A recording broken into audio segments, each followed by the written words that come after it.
Imer Noticias presenta.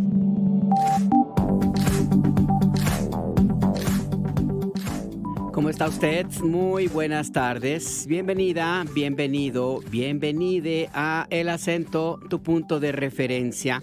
Es el martes 23 de diciembre de 2025. Es la 1 de la tarde en punto en Ciudad de México. Las 12 del mediodía en Ciudad Juárez, Chihuahua. Y pues las 11 de la mañana. Son las 11 de la mañana en Tijuana, Baja California. En todo el país usted puede escuchar la señal del Instituto Mexicano de la Radio y del Sistema Nacional de Noticiarios. También más allá de las fronteras con nuestras transmisiones en Internet. Es un día importante en materia informativa. Estamos en fiestas navideñas, pero las noticias no descansan. Comenzamos.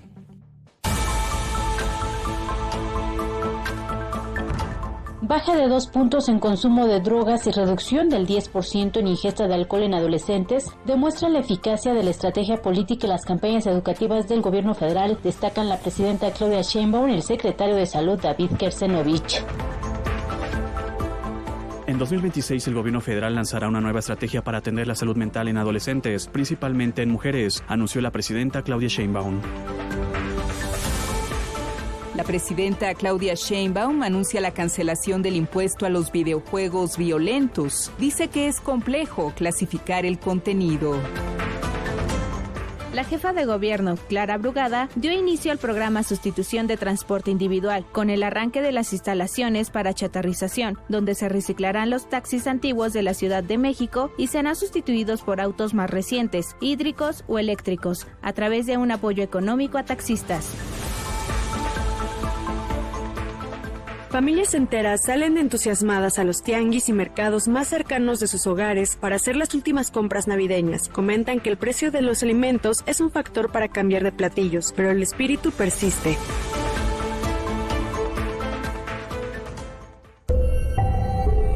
Imer Noticias presenta. El Acento, con Alberto Nájar. Tu punto de referencia.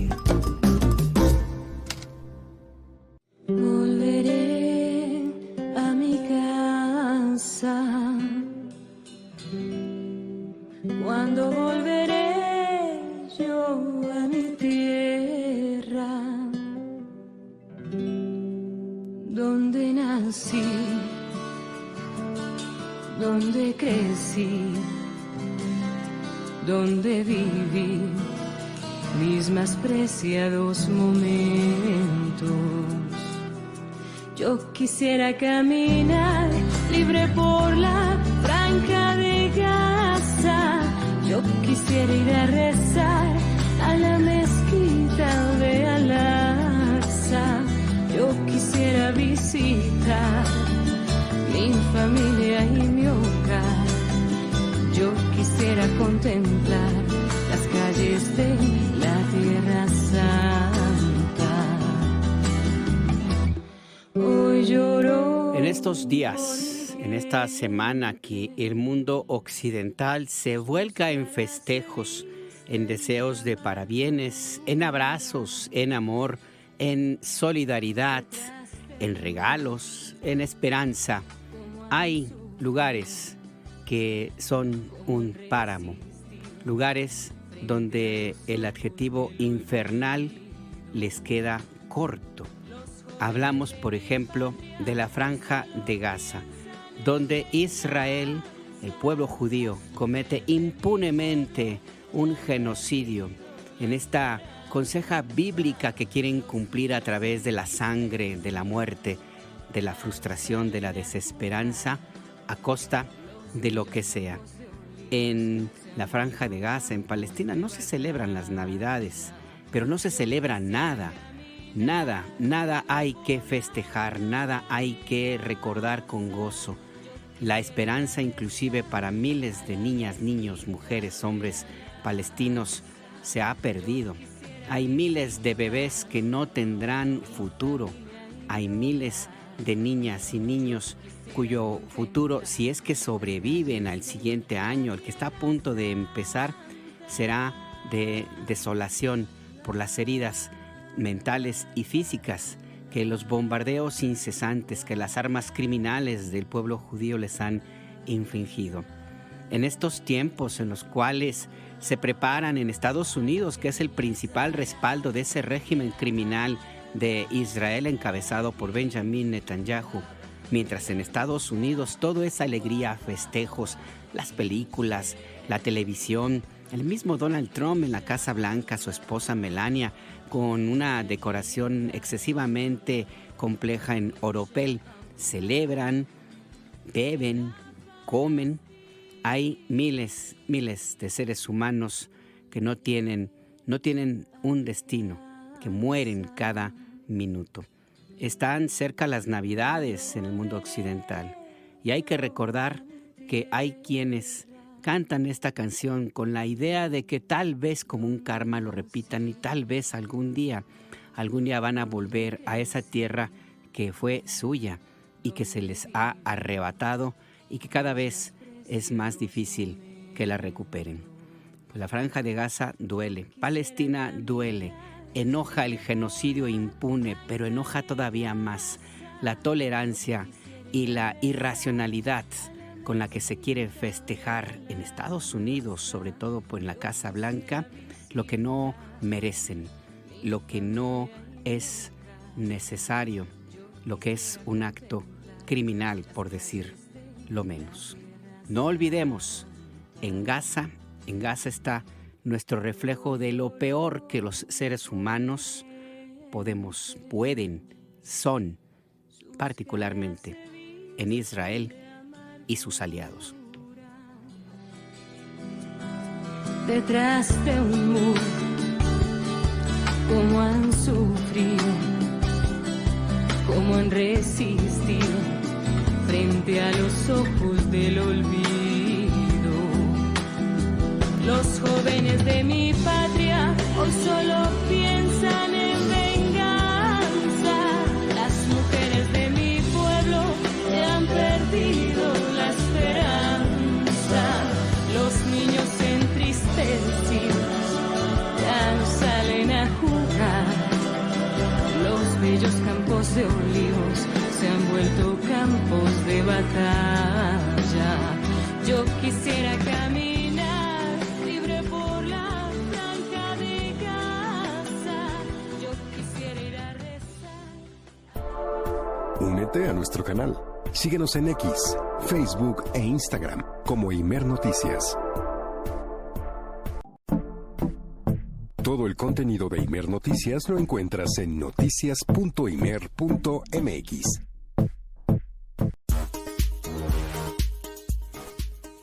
Está usted en El Acento, tu punto de referencia. Recuerde, se puede comunicar con nosotros a nuestras vías de contacto.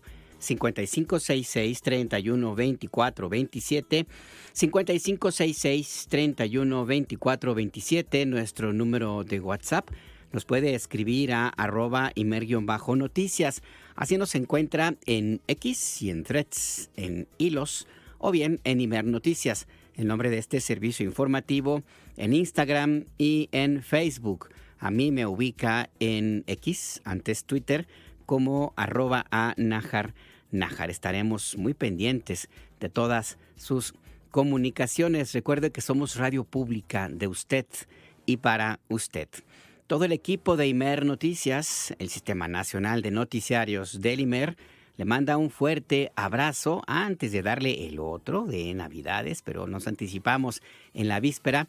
Un fuerte abrazo y nuestros mejores deseos de parte de todo el personal del Sistema Nacional de Noticiarios. Aquí en cortito, en cabina, se encuentra Sofía Gutiérrez, en la producción Sara Coronel, en los micrófonos Alberto Nájar. Seguimos. Baja consumo experimental de drogas en adolescentes.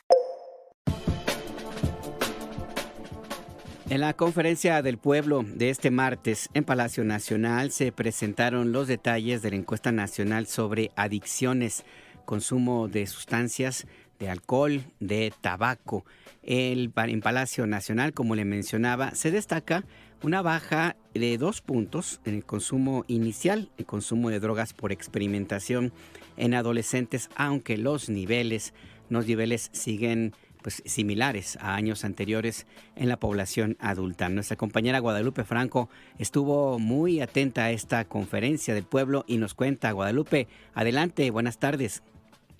Alberto, ¿qué tal? Muy buenas tardes, un saludo a todo nuestro auditorio. Así es, de 2016 a 2025 en México disminuyó más de 2 puntos el consumo experimental de drogas en adolescentes, el cual pasó de 6.2 a 4.1%, mientras que su uso en adultos aumentó 4 puntos al pasar de 10.6 a 14.6%, siendo la cannabis la droga ilegal más consumida entre la población adulta, con un aumento de 4 puntos respecto a 2016, reveló esta mañana el secretario de Salud, David Kershenovich, al presentar los resultados de la encuesta nacional de consumo de drogas, alcohol y tabaco. Durante la conferencia matutina de la presidenta Claudia Sheinbaum, el secretario de Salud destacó que estas disminuciones son resultados de la política pública y las campañas que se aplican en escuelas. Escuchemos.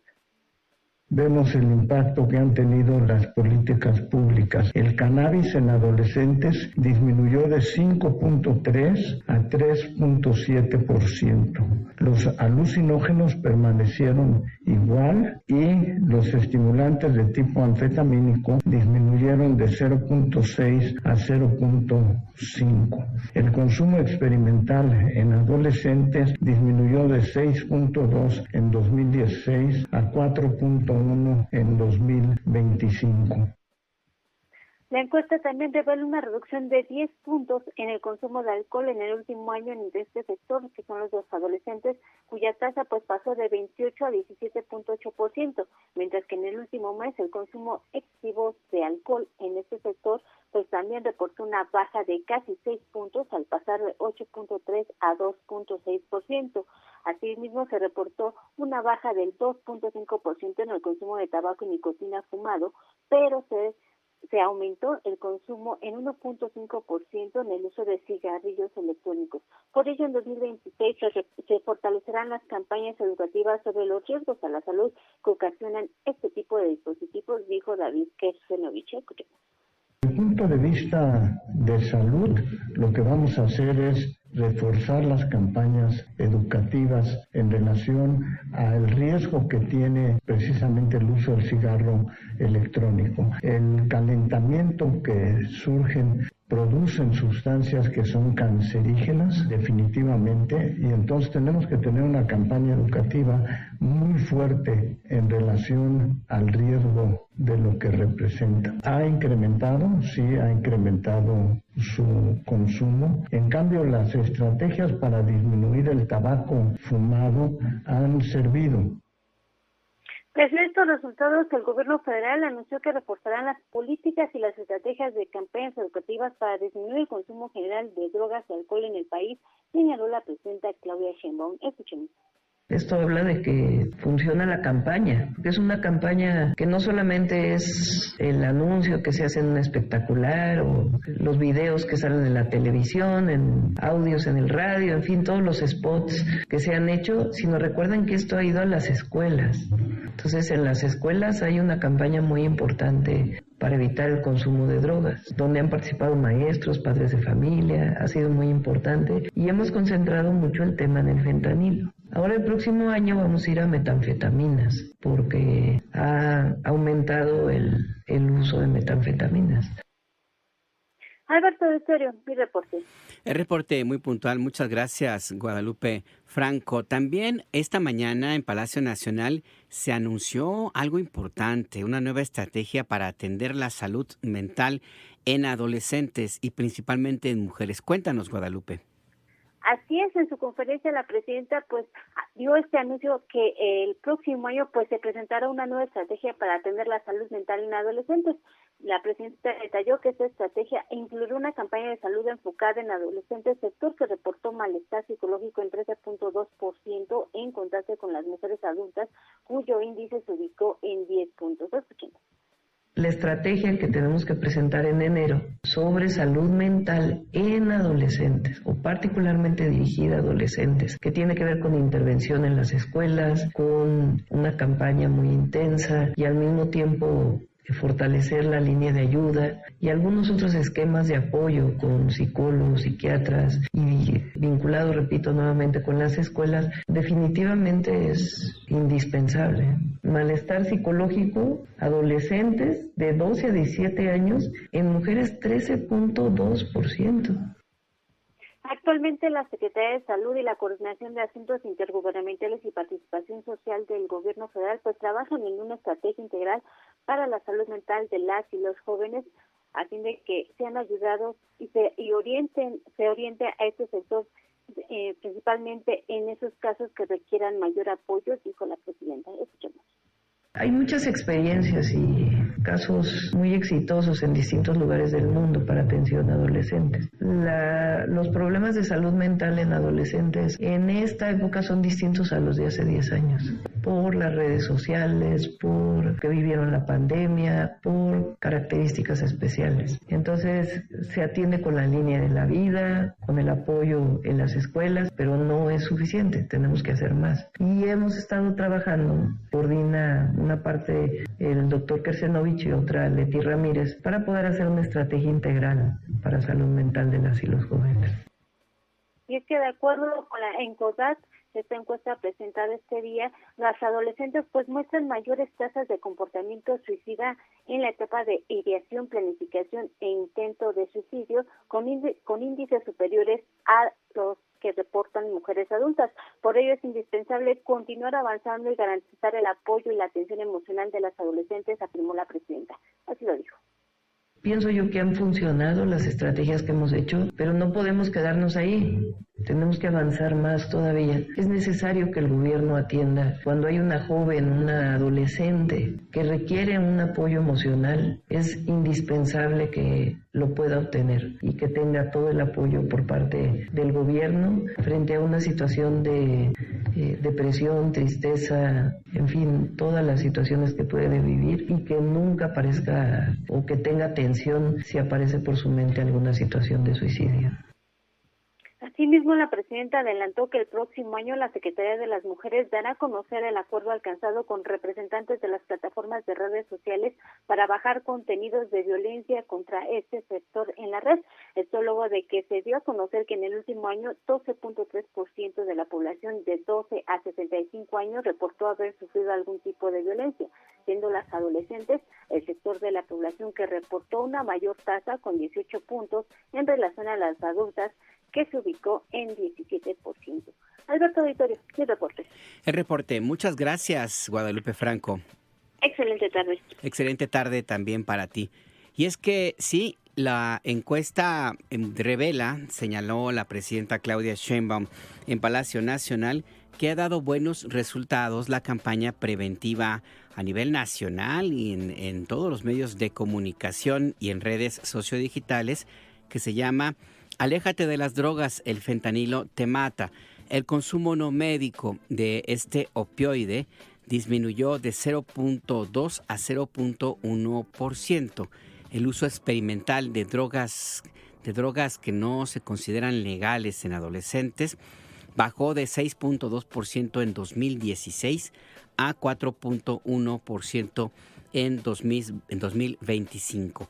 Estos dos datos son importantes. Uno, porque significa que el problema del consumo del fentanilo, que es un opioide, un derivado del opio, que es una calamidad, es un problema muy fuerte de salud pública en Estados Unidos. En México no representa un problema a esa magnitud. Sin embargo, se ha tomado la determinación de mantener esta campaña para reducir al mínimo, inclusive cancelar, de ser posible, el consumo de esta sustancia que es extremadamente adictiva y es también extremadamente peligrosa. La probabilidad de una sobredosis con esta opioide es muy, muy alta, y por eso la cantidad de personas que mueren en Estados Unidos cada año se calcula que son 70,000.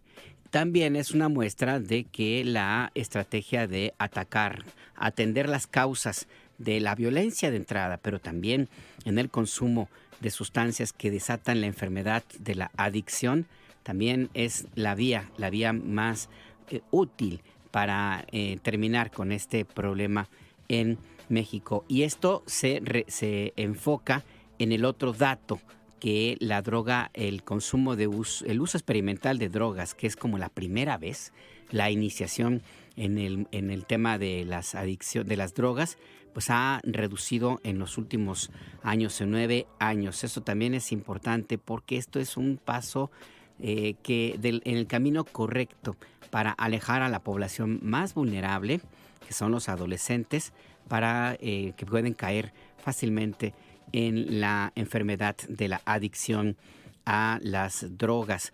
También se tomaron otras medidas que se anunciaron en la mañanera del pueblo. El secretario de Salud, David Kersenovich, dijo que se va a vender el medicamento que se llama Tramadol solamente con receta médica.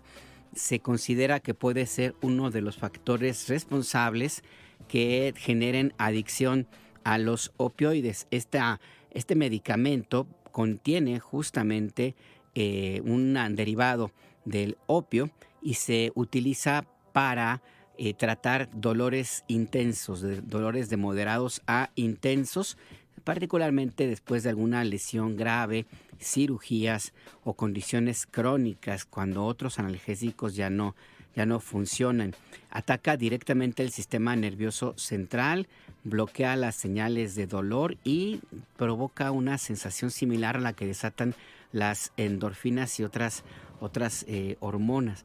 Y por eso es que el potencial de convertirse en una sustancia, un elemento adictivo, es alto. Es por esta razón que se va a vender solamente con receta médica y bajo una supervisión directa de los especialistas, de los doctores. Con esto también se da un paso importante para tratar de evitar lo que sucedió en Estados Unidos con esta pandemia. Bueno, no es pandemia, es la epidemia en el consumo de derivados de los opioides que han acabado en la compra y en la muerte por sobredosis de fentanilo.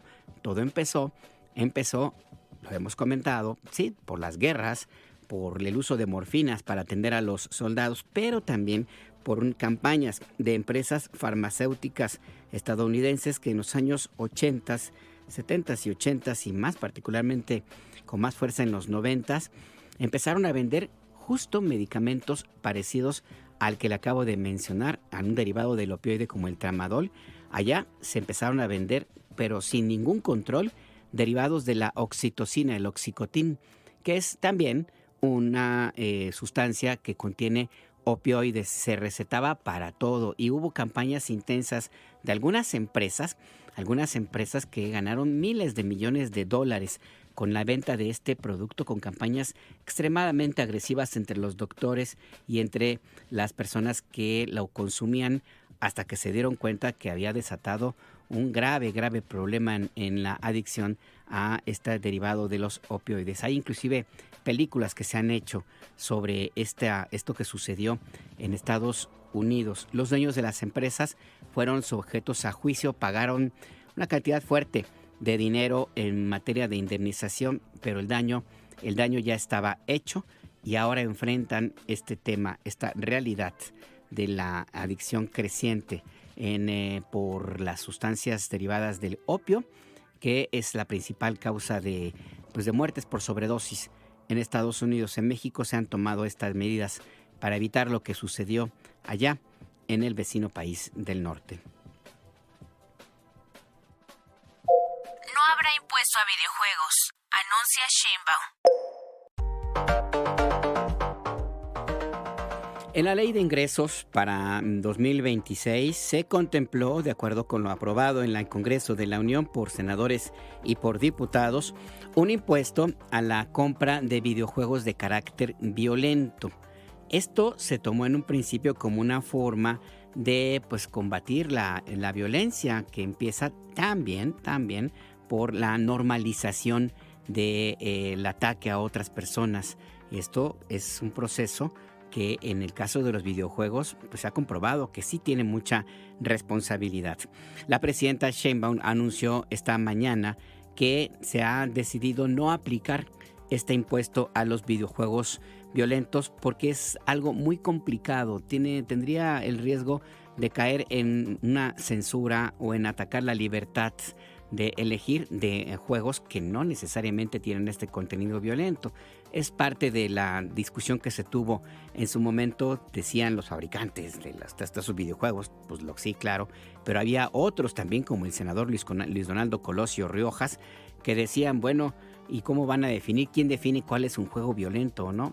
Hay estándares para hacerlo, pero pues bueno, para evitarse problemas se decidió que no se aplicarán los impuestos. En su lugar habrá campañas preventivas. Escuchamos a la presidenta Sheinbaum. Ya no se va a cobrar ese impuesto. Voy a explicar por qué. Es muy difícil. Al final yo había pedido que se quitara el impuesto sobre videojuegos y al final no se quitó de la ley de ingresos y quedó. Es muy difícil distinguir entre un videojuego que tiene violencia y uno que no. Entonces, ¿cómo le vas a poner un impuesto? ¿Quién va a determinar esa circunstancia? Entonces, tomamos la decisión de que no se cobre el impuesto y más bien hacer campañas a los jóvenes y a los adolescentes, pues de a dónde te pueden llevar este tipo de juegos, ¿no? Que muchos de ellos son en línea y pues generan pues una adicción al videojuego, cuesta dinero y además promueve conductas de violencia. Entonces decidimos mejor que el tema de los impuestos se quite porque tiene muchas complicaciones y realmente pues que haya una campaña orientada a la construcción de la paz, que es la campaña de por la paz y contra las adicciones. Ahí pues lo que señala la presidenta Claudia Sheinbaum. Hay que recordar, en octubre pasado el Senado aprobó este aumento de impuestos a bebidas azucaradas con edulcorantes, apuestas, tabaco y videojuegos violentos. Para estos se aprobó un impuesto de 8%. El argumento central es que si se incrementa el costo de estos medios, estos videojuegos, pues existe menos posibilidades de que se compren, porque se ha comprobado que el encarecimiento de un producto que causa daño es la mejor forma de prevenir su consumo. Se ha comprobado también que hay una relación entre el uso de este tipo de contenido y el aumento de conductas agresivas, además de adicción al juego. Pues sí, así se puede definir. Y trastornos de salud mental. México, por cierto, se ubica en primer lugar en consumo de videojuegos en América Latina y es el 10º a nivel mundial.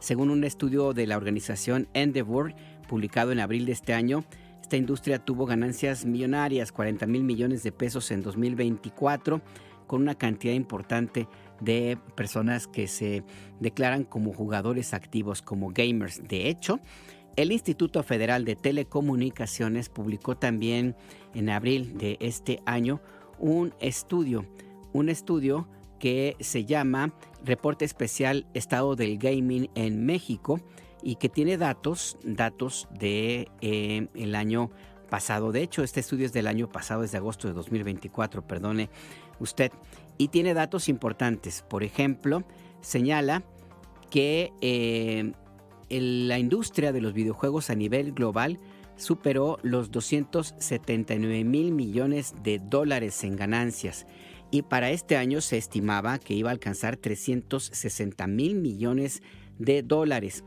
El reporte mundial del mercado de videojuegos señala pues que el segmento que generó más recursos para el mercado fueron los juegos para dispositivos celulares con el 49%, seguido por las consolas tradicionales y finalmente los juegos por computadora.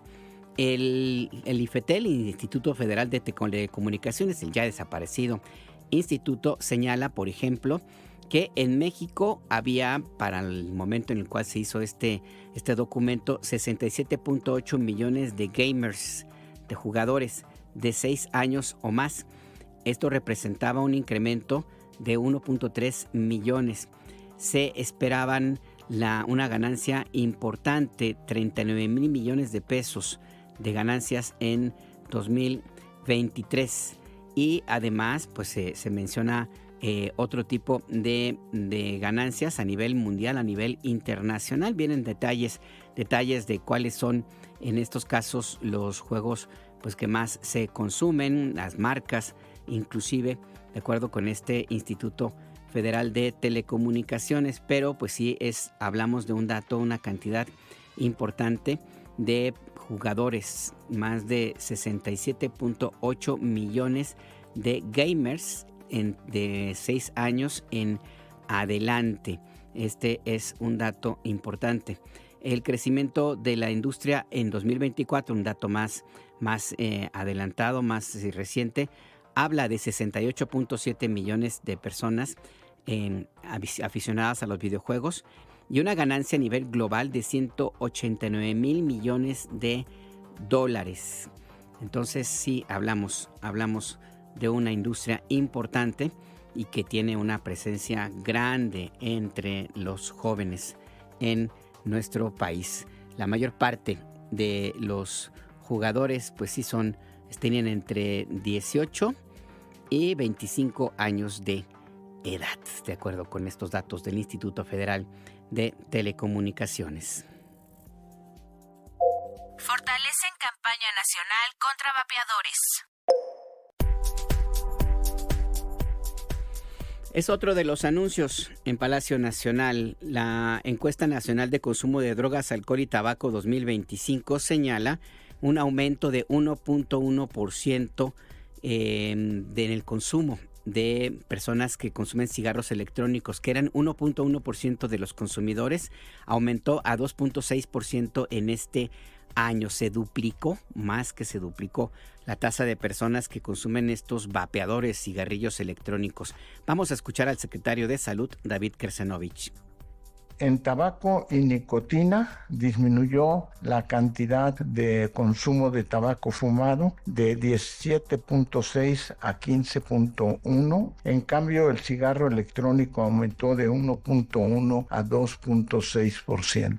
Disminuyó el tabaco fumado, aumentó el cigarro electrónico.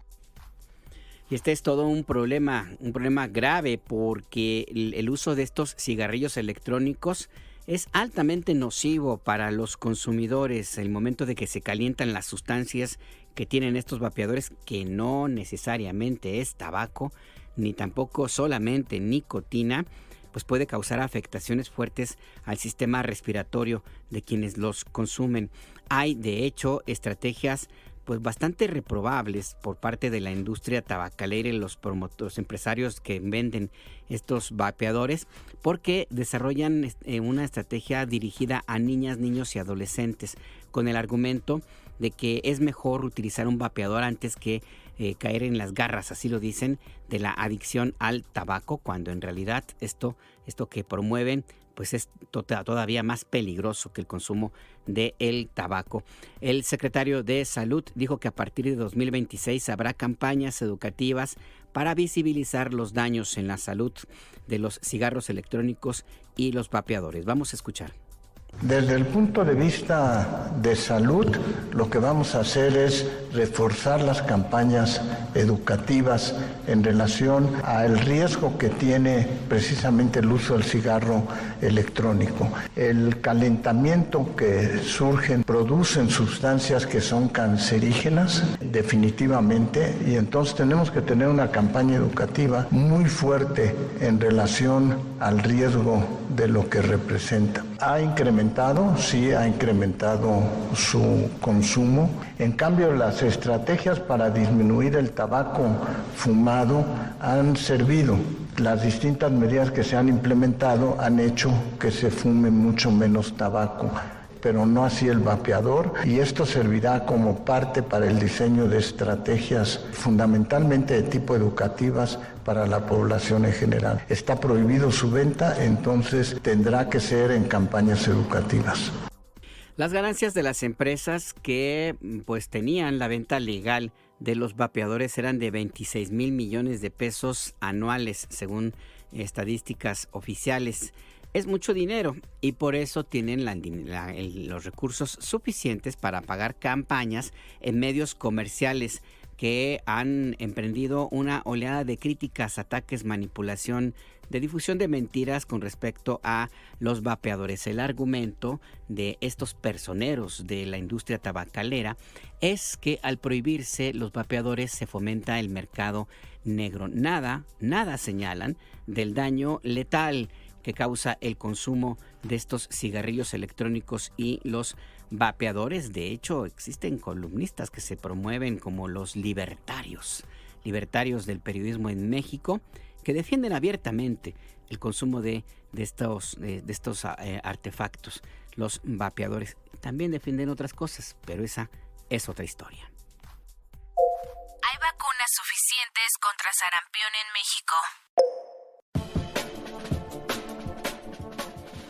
Las autoridades de salud en Chiapas determinaron ayer lunes, desde el domingo por la tarde, ayer lo confirmaron, que era recomendable que no hubiera actos masivos de celebraciones navideñas en esa entidad debido a la presencia de un brote de sarampión en San Cristóbal de las Casas. El tema llegó a la mañanera del pueblo. El secretario David Kersenovich de Salud dijo que se han aplicado vacunas intensamente, una campaña muy intensa en San Cristóbal de las Casas y en Tuxtla Gutiérrez, y el número de casos ha disminuido. Escuchemos. Ayer tuvimos una entrevista, una reunión con el gobernador en Chiapas y el secretario de Salud. Llegamos a la determinación que no hay motivo para limitar las actividades en el estado de Chiapas. Lo que sucedió en Chiapas fue que apareció un brote fundamentalmente en San Cristóbal de las Casas, fue donde ocurrió el mayor número de casos. Sin embargo, todos ellos han sido atendidos, están en buenas condiciones, ninguno de ellos ha sido hospitalizado y están evolucionando bien. La mejor medida para controlar, y se implementó de inmediato, es el cerco vacunal, que quiere decir 25 manzanas alrededor de donde hay un caso, intencionadamente se va, se busca y además se vacuna. Y un barrido vacunal a la población en San Cristóbal de las Casas y en Tuxtla Gutiérrez. Afortunadamente ha disminuido ya el número de casos y no hay motivo de alarma. Así es que pues la recomendación es pues que se vacunen todas las personas, sobre todo las niñas, niños y niñas. Vamos a escuchar al secretario de Salud a propósito de nuevo de estas estrategias de mentiras que dicen que no hay vacunas, que el sector salud no tiene la disponibilidad suficiente de estas inmunizaciones para prevenir el sarampión. Escuchemos. Lo que sí ha sido muy importante es insistir en la vacunación, y te puedo mencionar que el día de ayer había colas en los centros de vacunación para aplicarse la vacuna. Y tenemos suficiente vacuna. Cuando ustedes oyen que alguien dice que no hay vacuna, tenemos millones de vacunas disponibles tanto para sarampión como para la campaña invernal.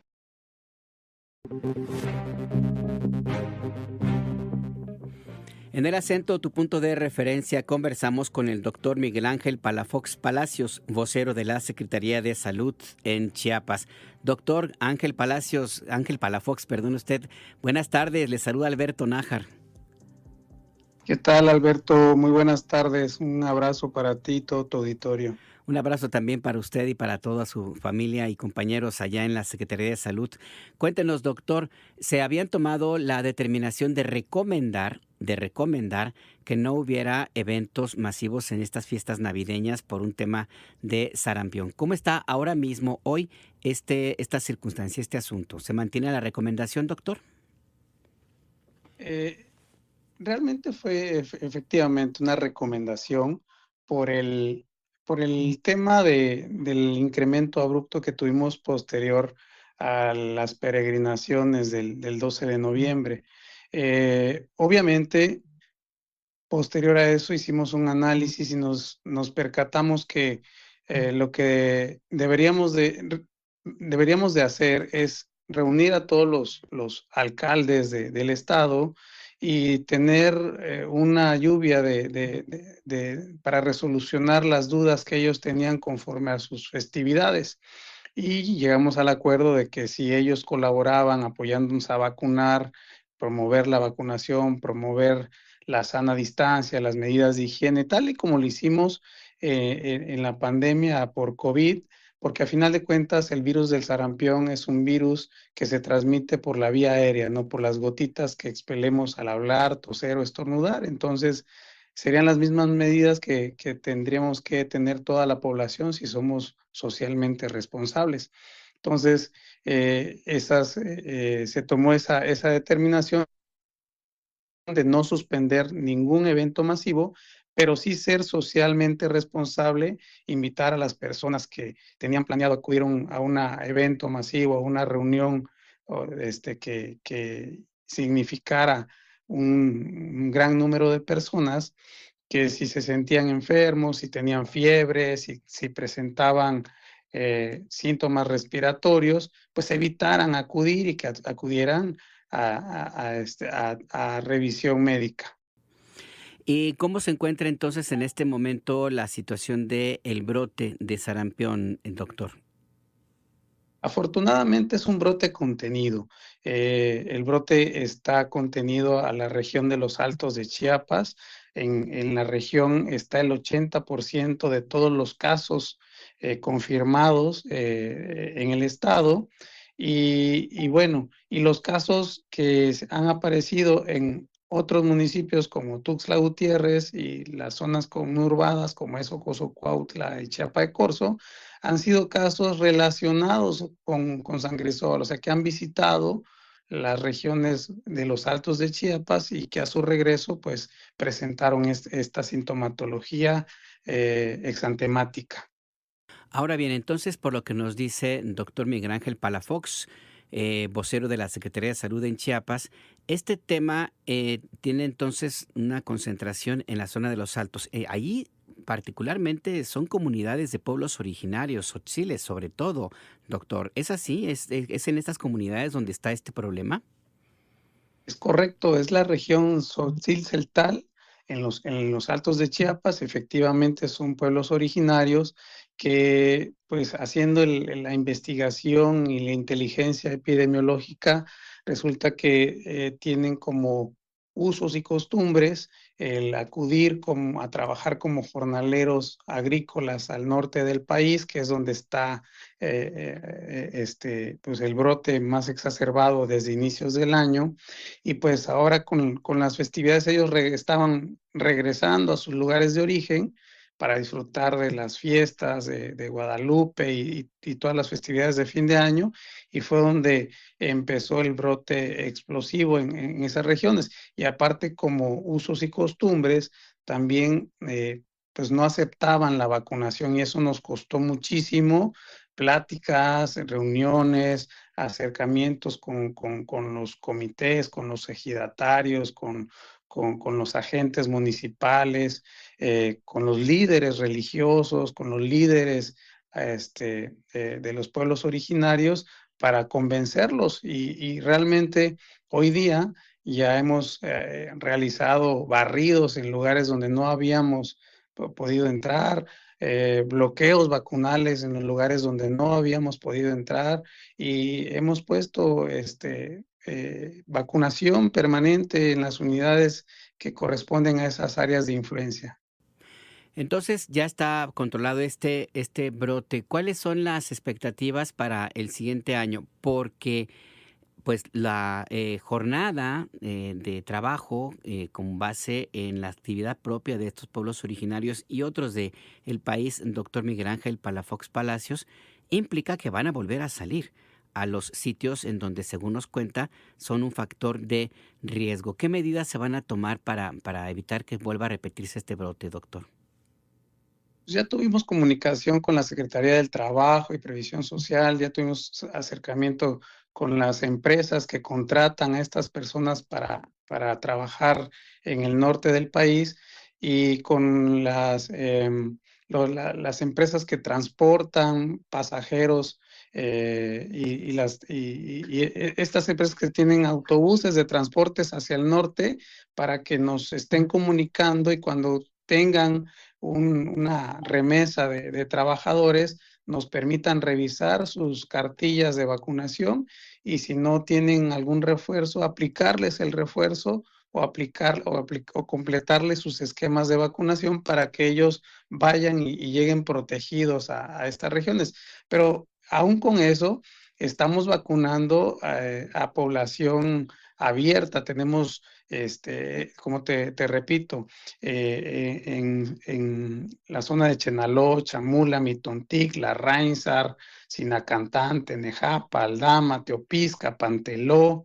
Hemos hecho intensificado los barridos vacunales casa a casa, tocando puertas, regresando en las tardes, convenciendo y poniendo puestos de vacunación abiertos a la población, y hemos tenido muy buena respuesta. Entonces, aquí estas personas van a tener protección y pueden viajar al norte sin ningún problema a trabajar, sin el riesgo de enfermar o desarrollar formas graves de la enfermedad, o de traer o venir contagiados y traer la enfermedad a sus casas, a sus hogares, y contagiar a niños, porque pues los más afectados, los grupos más afectados son los niños de 1 a 4 años de edad, y los niñas y niñas de 5 a 9 años. Son el grupo más vulnerable, que no había recibido su vacunación o no tenían su esquema de vacunación completo, y pues ellos eran los que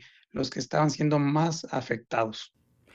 Pues estaremos muy pendientes de lo que siga en adelante, doctor Miguel Ángel Palafox Palacios, vocero de la Secretaría de Salud en Chiapas. Y por lo pronto le agradezco esta comunicación con la audiencia de Imer Noticias. El Instituto Mexicano de la Radio tiene varias estaciones en Chiapas, y por eso era importante conversar con ustedes para que la audiencia de allá, de aquella región, particularmente de los Altos de Chiapas, estén enterados de lo que sucede. Gracias, doctor Palafox. Gracias, buenas tardes a todos. Hasta luego, que tenga una buena tarde. Es el vocero. Buenas tardes. Hasta luego. Es del doctor Miguel Ángel Palafox Palacios, vocero de la Secretaría de Salud en Chiapas. Ya está controlado este brote de sarampión que se presentó en San Cristóbal de las Casas, que es como la ciudad más importante de toda la región de los Altos de Chiapas. Es la segunda ciudad más grande de esa entidad de Chiapas. Y ahí converge una gran cantidad de personas que todos los días bajan de las zonas montañosas de los Altos, de Chamula, de Simojovel, de toda aquella zona de Chenaló, bajan a San Cristóbal de las Casas, ya sea para trabajar o eventualmente también para los tianguis, el comercio, o para tomar otro transporte, atenderse en servicios de salud o ir a la escuela. Y ahí está este dato también importante, es parte de la realidad de México.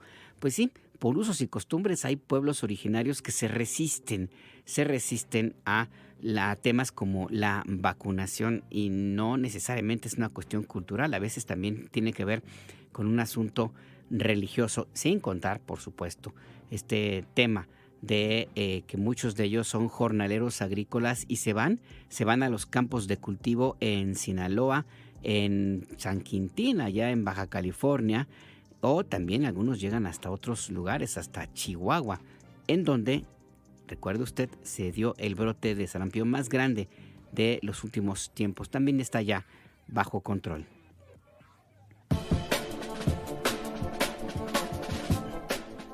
Vamos a otros temas. La presidenta Claudia Sheinbaum informó que en 2026 se va a reasignar un aumento de presupuesto a 7,000 millones de pesos del presupuesto de egresos para la Secretaría de Ciencia, Humanidades, Tecnología e Innovación. Este dinero va a ser para el desarrollo científico y para becas de posgrado. Ojo, todos aquellos que llevan años con la narrativa de que no se apoya a la ciencia ni la investigación, lo cual es falso, y una de las pruebas, la más reciente, pues es este anuncio. Vamos a escuchar a la presidenta Sheinbaum.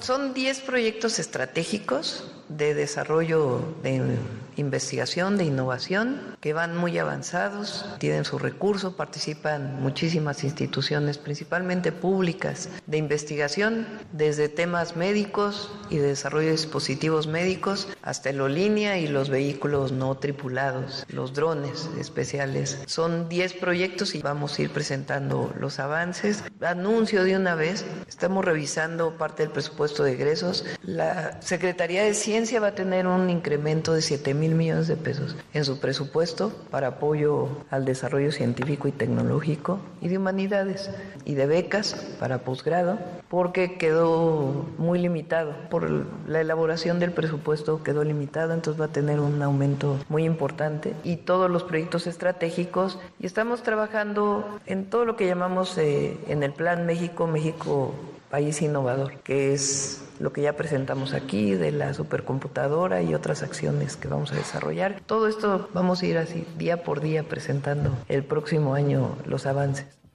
Y mire, es importante el contexto, los datos que nos ayudan a entender la importancia de este incremento al presupuesto de la Secretaría de Ciencia.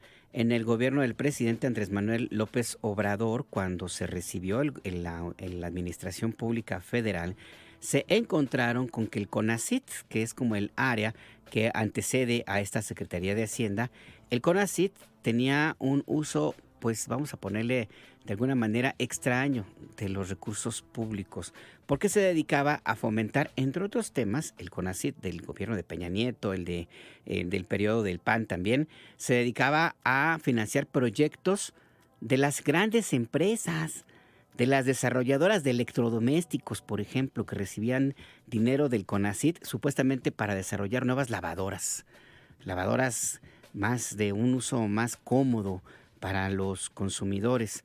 Es un recurso que se pudo haber utilizado para otro tipo de desarrollos científicos y no para apoyar a las grandes cadenas, algunas inclusive transnacionales, de electrodomésticos. A ese nivel llegaron, que el dinero destinado para la ciencia se usaba para mejorar los refris, las estufas y las lavadoras. Se investiga accidente de avión mexicano en Texas.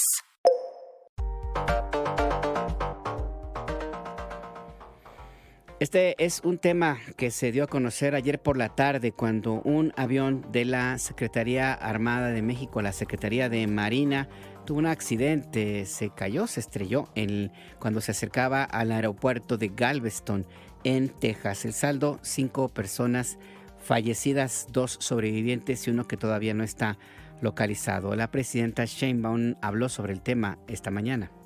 Mis condolencias a los familiares de los marinos que fallecieron lamentablemente en este accidente y a las personas que viajaban. Muy triste lo que pasó. Está desde el primer momento el secretario de Marina trabajando con apoyo de Relaciones Exteriores, se recibió apoyo también de Estados Unidos, y pues hasta que no salga la caja negra y no se analice no se puede saber cuál fue la causa del desplome. Ya había llegado a Galveston, ¿no? El avión, incluso pensaron que había aterrizado y después ya supieron que había habido un accidente. Fueron como 10 minutos en donde perdieron la comunicación con la aeronave. Entonces se va a hacer la investigación y se está atendiendo a todos los familiares. En esta aeronave viajaba un menor, un niño originario de la península de Yucatán, que era trasladado para atenderse por quemaduras graves en el hospital Shriners de Galveston, en Texas. Escuchemos.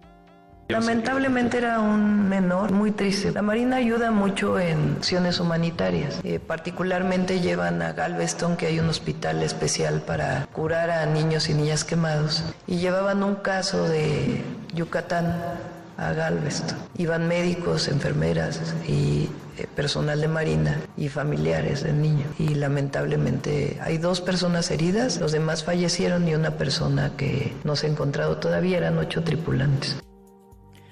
Ahí pues lo que señala la presidenta Claudia Sheinbaum, quien informó además que se busca a una persona más que viajaba en este avión y que se ha reportado como no localizada. Por su parte, la Fundación Michu y Mau, que coordinó parte del traslado de este niño para su atención médica en Texas, informó en un comunicado que pues ha expresado su solidaridad con las familias afectadas por este accidente. Publicó en sus redes sociodigitales la Fundación Michu y Mau: acompañamos su dolor con respeto y cercanía, honrando la memoria y reafirmando nuestro compromiso con la atención humana, sensible y digna de niñas y niños con quemaduras. Es pues los últimos datos, los más recientes sobre este accidente de un avión de la Marina en Galveston, Texas. Critica Sheinbaum la flota militar militar de Donald Trump.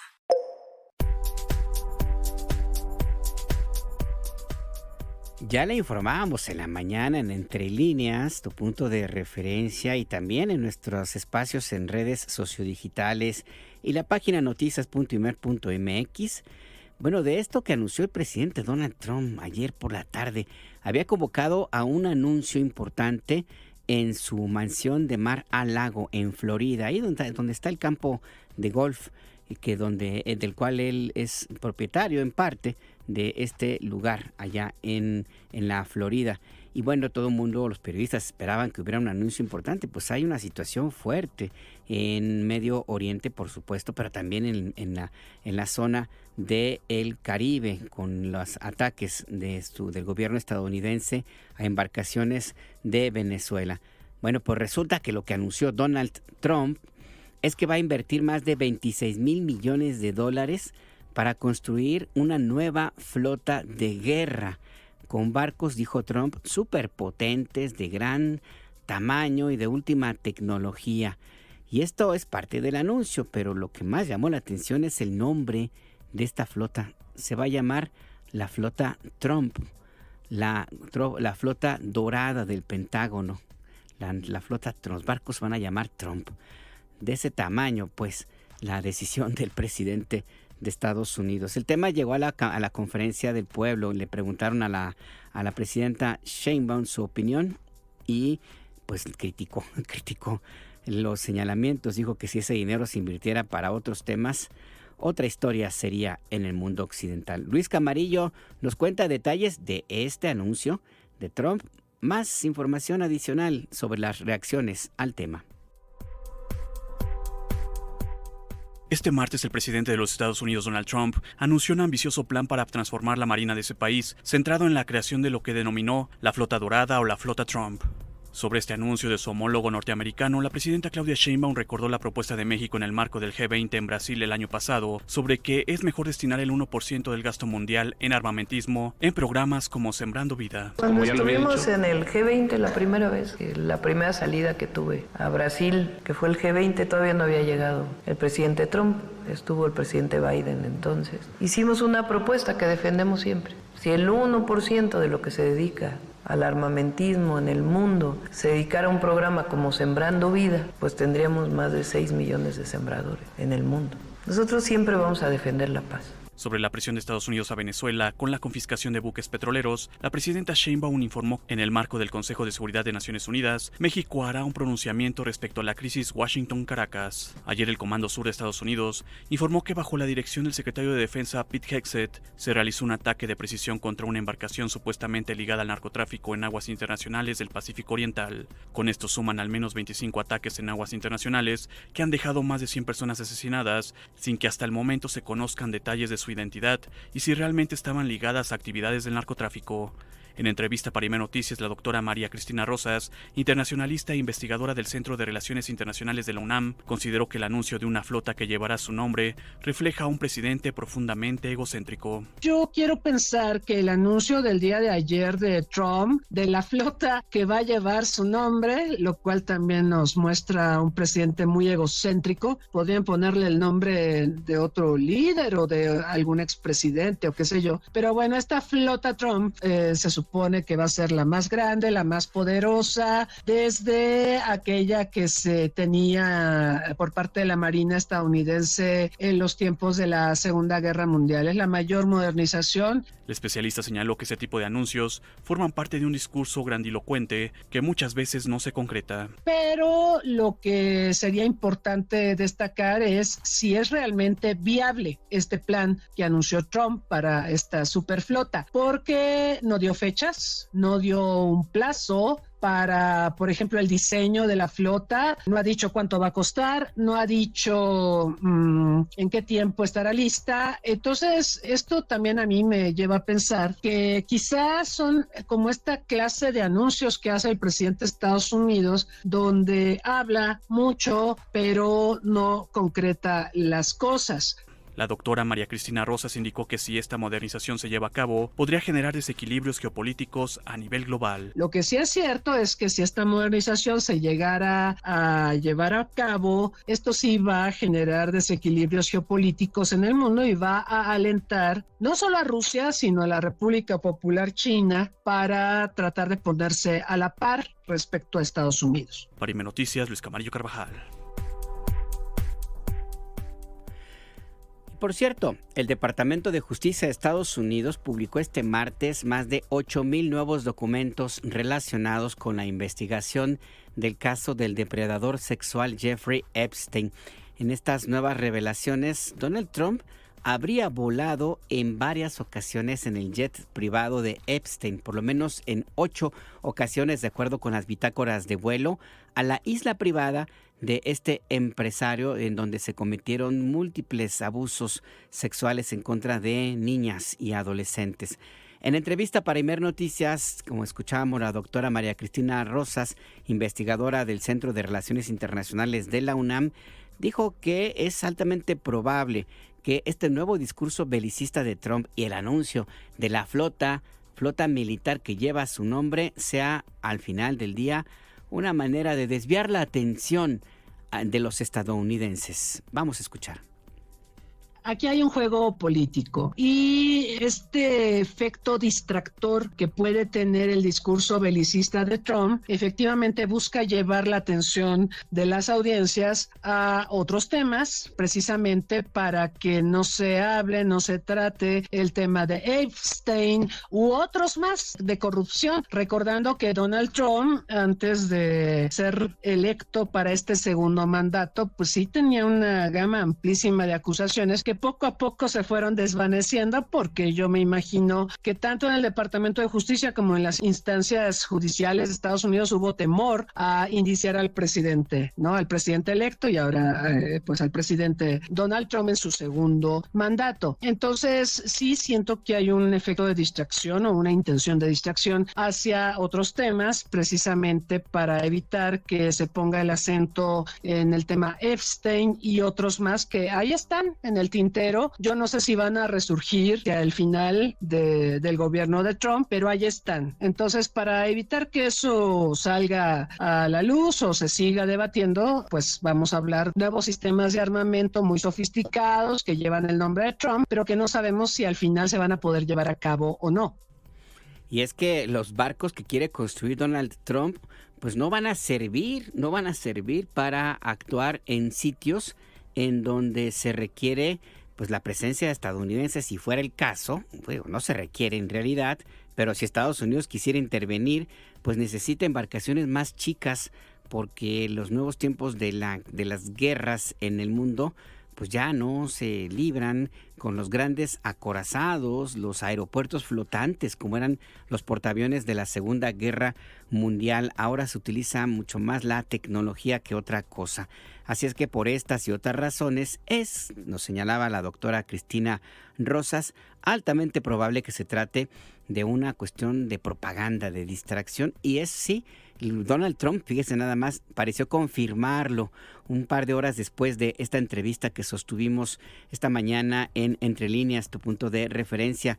Trump se quejó de que le preguntara más por el caso Epstein que por sus nuevos juguetes, por su nueva flota naval. Vamos a escuchar.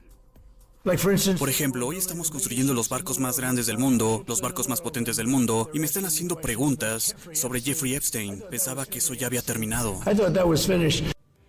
Pues no ha terminado. Si todavía faltan un montón de documentos que se tienen que dar a conocer, más la desclasificación de otros que están ¿cómo se dice? Están ocultos algunos datos, con el argumento de que no se quiere perjudicar a las víctimas, lo cual es cierto, es así, pero hay otros en donde no se requiere este tipo de medidas. En fin, pues que Donald Trump ahí está, con esta actitud que recuerda mucho a los personajes de Hollywood. En realidad se ha dicho muchas veces que la política de Estados Unidos se parece más a una filmación a veces del viejo oeste, a veces de la comedia o de la hilaridad de esas películas, los churros, pues, que salen de pronto en Hollywood, pero también hay algunas otras que cuentan justamente esto que ahora se quiere revivir por parte de el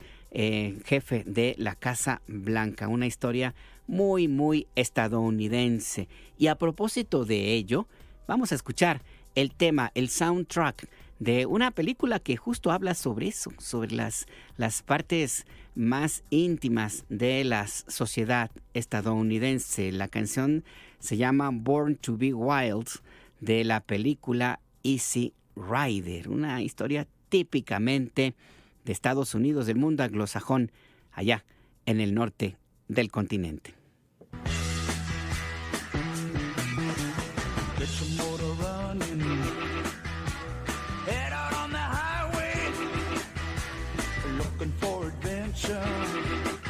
And whatever comes our way, yeah, gotta go make it happen. Take the world in a loving embrace. Fire all of the guns at once and explode into space. I like smoke and lightning, heavy metal thunder, racing with the wind, and the feeling that I'm under. Yeah, I gotta go make it happen. Take the world in a loving embrace. Fire all of your guns at once and explode into space. Like a true nature's child, we were born to be wild. We can climb so high, I never wanna die. Todo el contenido de Imer Noticias lo encuentras en noticias.imer.mx. Únete a nuestro canal. Síguenos en X, Facebook e Instagram como Imer Noticias. Efectivamente, ahí nos puede usted encontrar, nos puede seguir, también nos puede seguir en @Imer_noticias, en X y en Threads, en Hilos o en Instagram y Facebook. Ahí nos llamamos Imer Noticias. A mí me ubica como @anajarnajar en X, antes Twitter. Agradezco las comunicaciones que nos hacen llegar. Por ejemplo, nos escribe @SuxiX.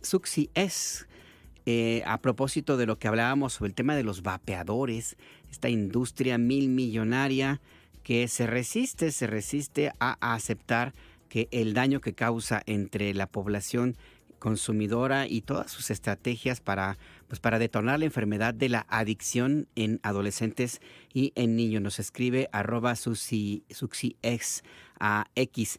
Dice, respecto a los vapeadores, no hay ninguna difusión de cómo desechar el aparato, y porque tiene batería o pila hay que informar cómo desecharlo ecológicamente.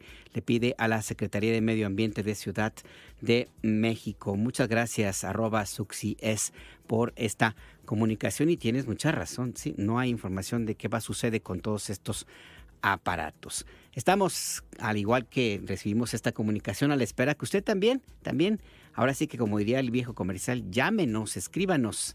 Estamos pendientes. El acento te informa.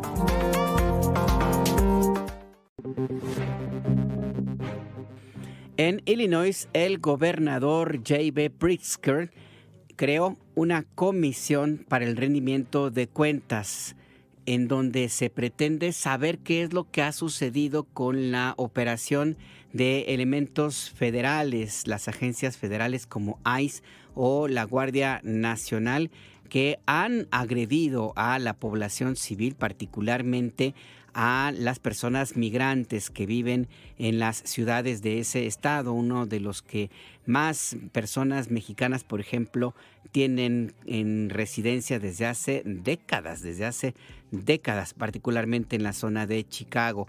Se llevó a cabo una audiencia inicial para presentar esta comisión, donde se presentaron grabaciones, testimonios que documentan el uso de gases irritantes contra civiles. Se denunciaron tácticas de intimidación, de violencia, de asaltos a las casas de las personas migrantes. Vamos a escuchar a el gobernador de Illinois, J.B. Pritzker. La Comisión de Responsabilidad de Illinois es un organismo dedicado a la verdad, la transparencia y la justicia. La comisión tendrá a su cargo 3 misiones principales. 1. Crear un registro público de los abusos. 2. Capturar el impacto en las familias y comunidades. 3. Recomendar acciones para prevenir más daños y buscar justicia. La comisión recopilará testimonios, realizará audiencias y reunirá información y relatos de primera mano de personas. La comisión y los registros que recopile arrojarán más luz sobre la mala conducta de los agentes federales de Trump.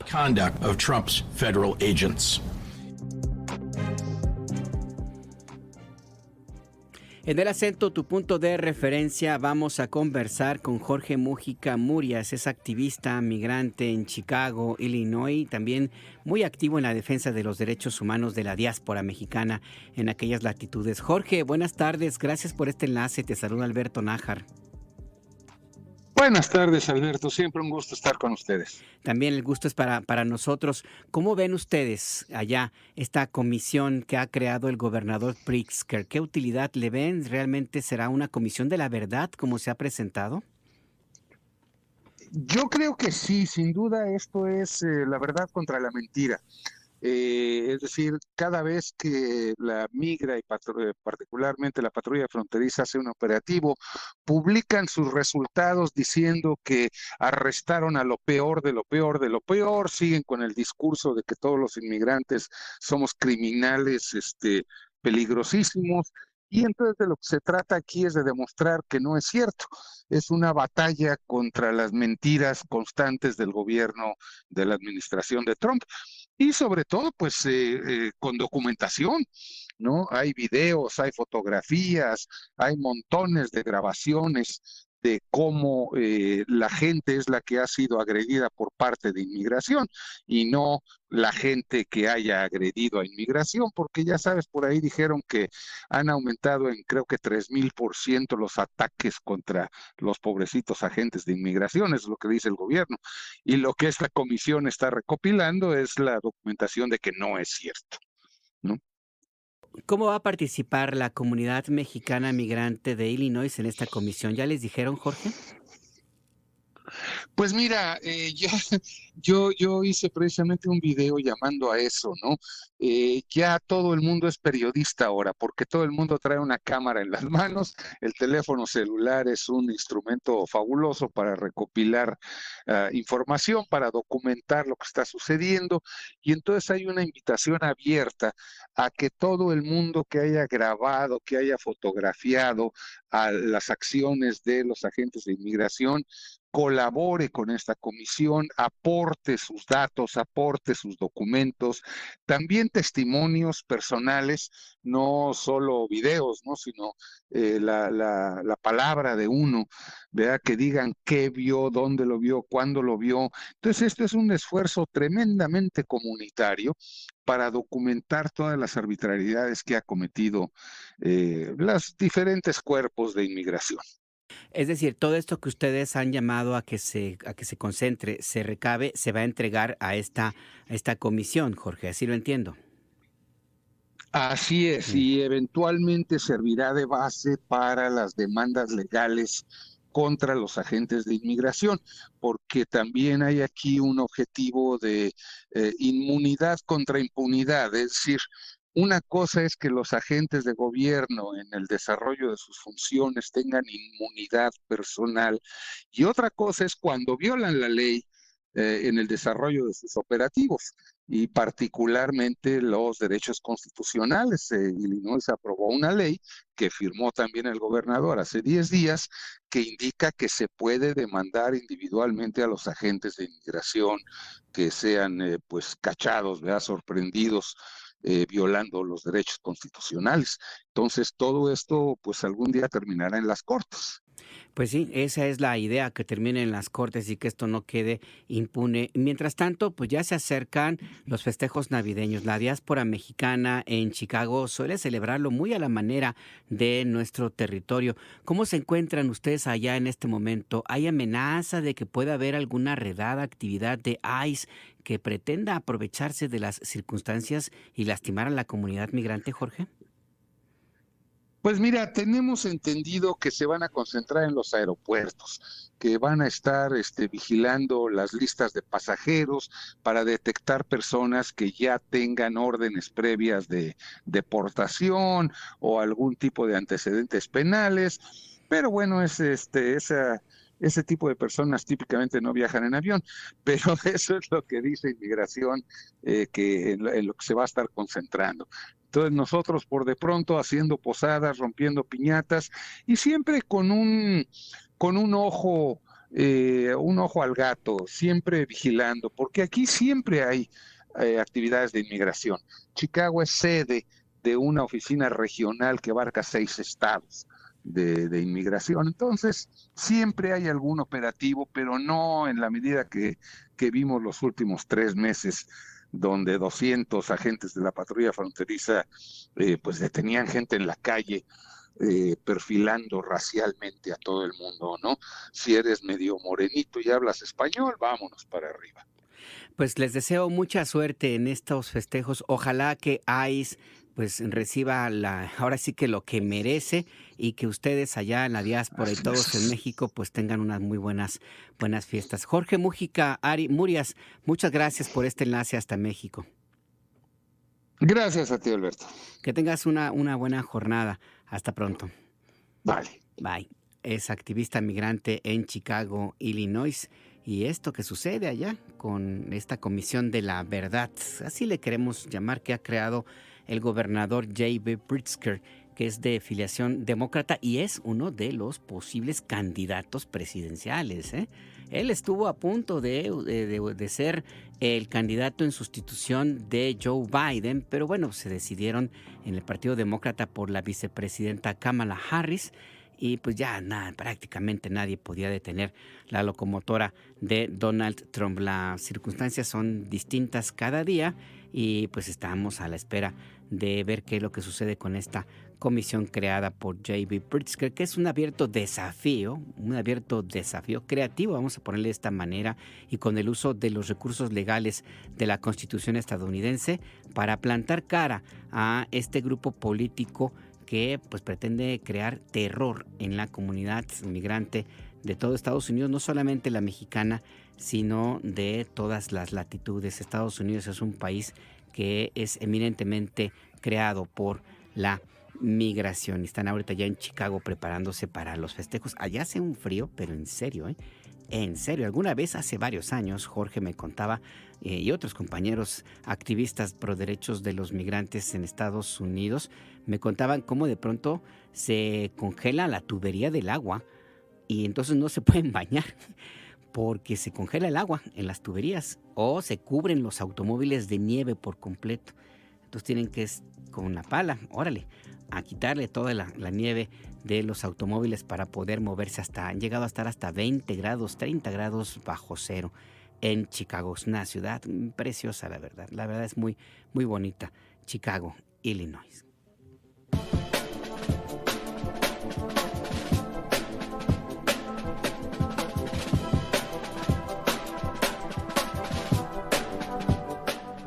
Tenemos información de última hora. Volker Turk, el alto comisionado de Naciones Unidas para los Derechos Humanos, ha afirmado que los ataques aéreos perpetrados por Estados Unidos contra embarcaciones en el Caribe y el Pacífico, a las que acusa de transportar drogas, violan el derecho internacional de los derechos humanos. Vamos a escuchar lo que se vive en estos momentos en el Consejo de Seguridad de la ONU sobre esta crisis en el Caribe de América Latina. Voy a afirmar y reiterar que los Estados Unidos no reconocemos a Nicolás Maduro ni a sus secuaces como gobierno legítimo de Venezuela. Nicolás Maduro es un fugitivo de la justicia estadounidense y es el jefe de la organización terrorista extranjera conocida como Cartel de los Soles. De hecho, Maduro y su régimen robaron las elecciones. Ese es lo que sucede en este momento allá en Naciones Unidas. Evidentemente escuchamos al representante de Estados Unidos en esta sesión del Consejo de Seguridad que sostienen esta tesis.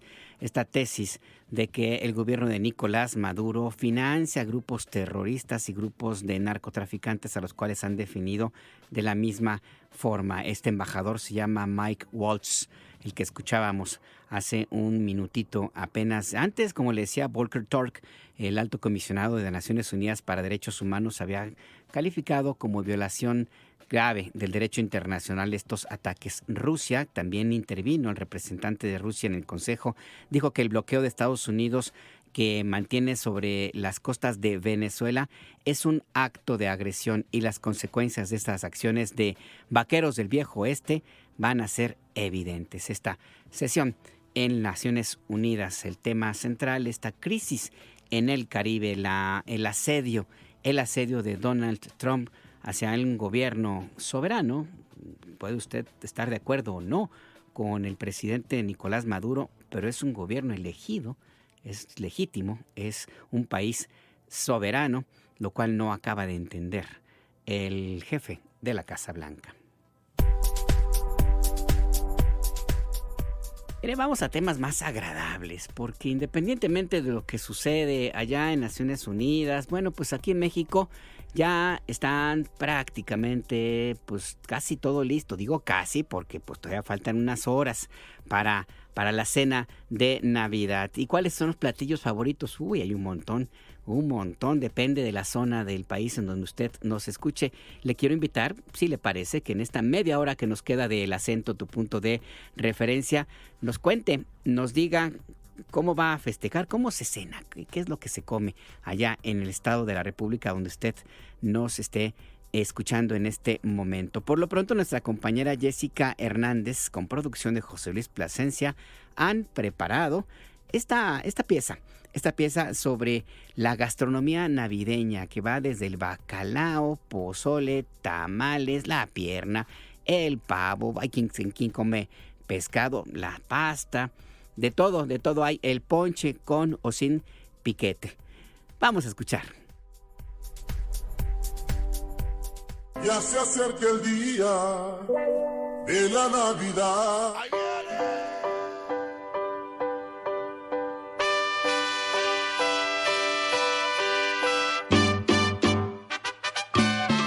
Con la llegada de las celebraciones decembrinas, muchas familias en México comienzan a planear la cena de Nochebuena, una tradición que va más allá de lo gastronómico y que refleja identidad, historia y convivencia. Aunque el pavo es uno de los platillos más comunes en estas fechas, en diversas regiones del país se preparan alimentos distintos para celebrar la Navidad. Haremos un recorrido por algunos de los alimentos que se acostumbran degustar.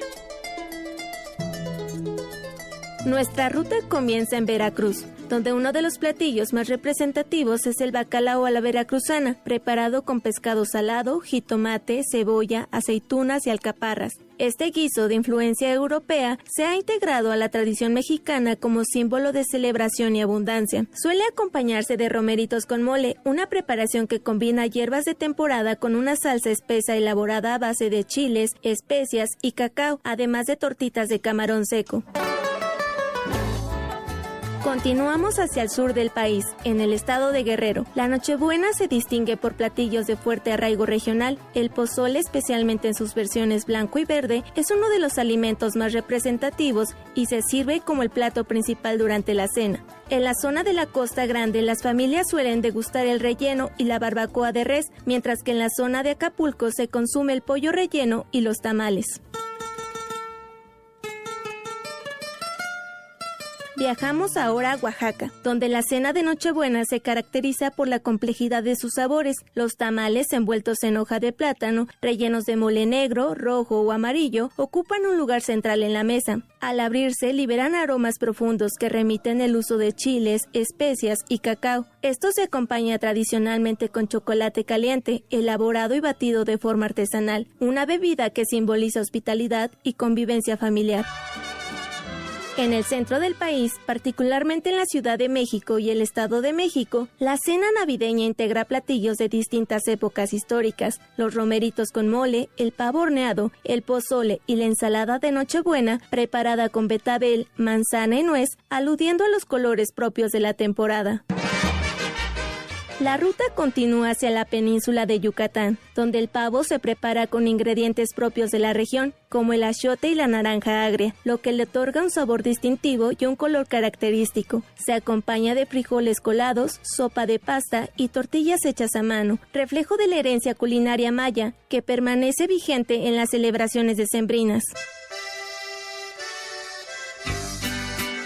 Subimos ahora al norte del país, a Sonora, en donde la Nochebuena se vive con platillos contundentes. La carne asada preparada al carbón, el menudo y los tamales de chile colorado forman parte de una cena que privilegia la convivencia y la preparación colectiva de los alimentos. Ya vienen los regalos, se acerca Navidad. Y para acompañar esta ruta hay sabores que se repiten en casi todo México, como el ponche navideño elaborado con tejocote, guayaba, caña, canela y piloncillo, el rompope de origen conventual y los buñuelos fritos y espolvoreados con azúcar o bañados en miel que suelen cerrar la velada. Así, la gastronomía de la Nochebuena en México es una expresión viva de la identidad cultural. Para Imer Noticias, Jessica Hernández.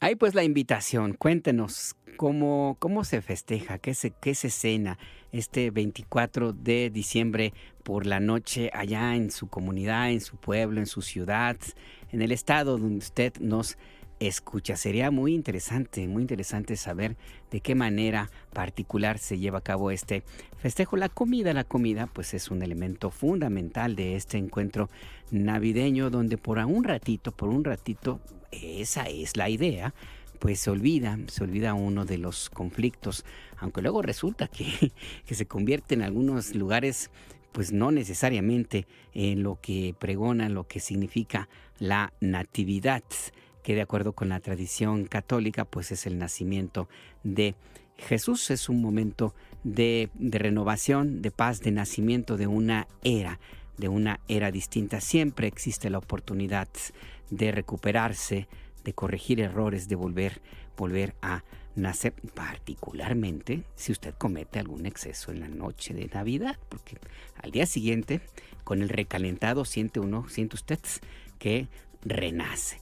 Y también, por supuesto, pues los preparativos están a todo lo que dan. En Ciudad de México, pues ya están los capitalinos, miles de capitalinos están ya en la compra de lo necesario para preparar esta cena, para que el festejo sea de la mejor manera posible. Nuestra compañera Luz Cecilia Andrade, que anda un poquito enferma de la garganta, te deseamos pronta recuperación, Luz Cecilia, pero eso no impidió para que de manera profesional anduviera ahí en las calles, en los mercados y los tianguis, preguntando a los capitalinos cómo les va, qué están preparándose, cómo lo van a celebrar. Vamos a escuchar a nuestra compañera Luz Cecilia Andrade.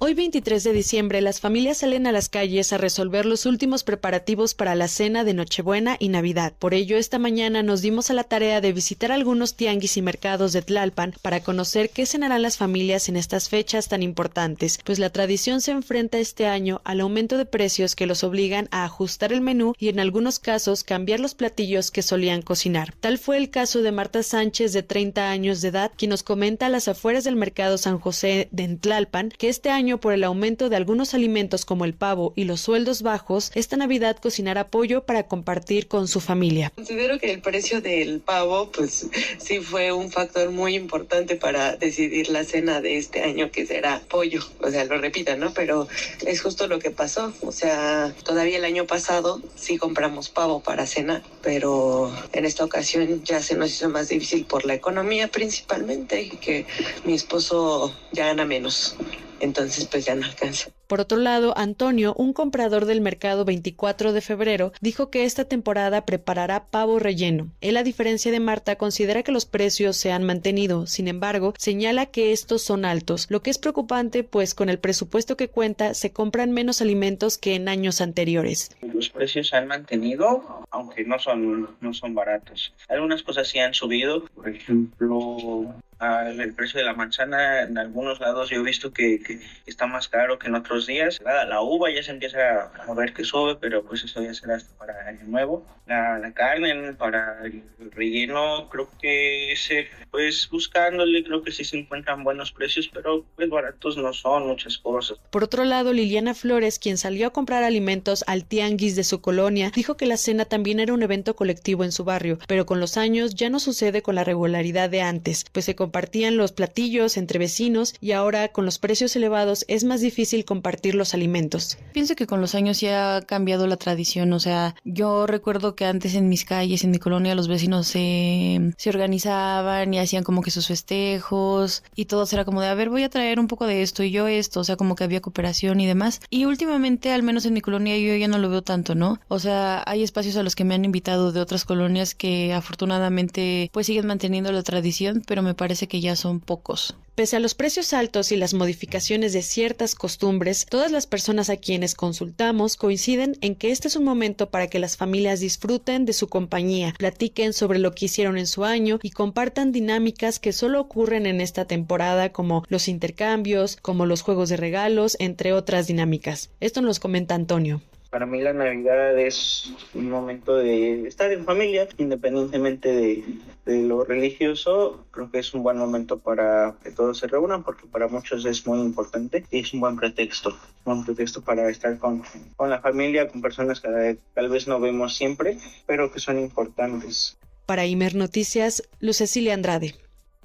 Ahí pues la forma en la cual los capitalinos se preparan para festejar esta Nochebuena. Nuestra compañera Luz Cecilia Andrade está muy bien de salud, debo reconocerlo, porque en realidad yo me refería a otra compañera, también el equipo de Imer Noticias, que sí trae gripa y por eso no ha podido entrar al aire, ¿no? Pero de cualquier manera le mandamos un abrazo a todas nuestras compañeras y compañeros del Sistema Nacional de Noticiarios. Mire, en este contexto, ya en otros temas similares, la presidenta Sheinbaum, por cierto, se refirió al nivel de inflación que reportó el INEGI, que resultó ser menor de lo que se había pronosticado.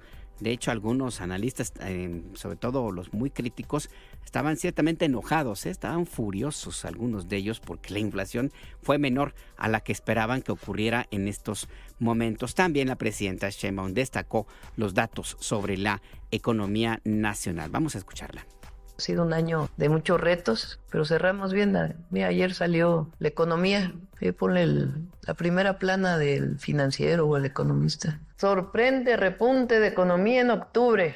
Crece el indicador global de actividad económica 1%, su mejor comportamiento desde julio de 2024. La inflación para diciembre, ¿cómo se ha comportado, presidenta?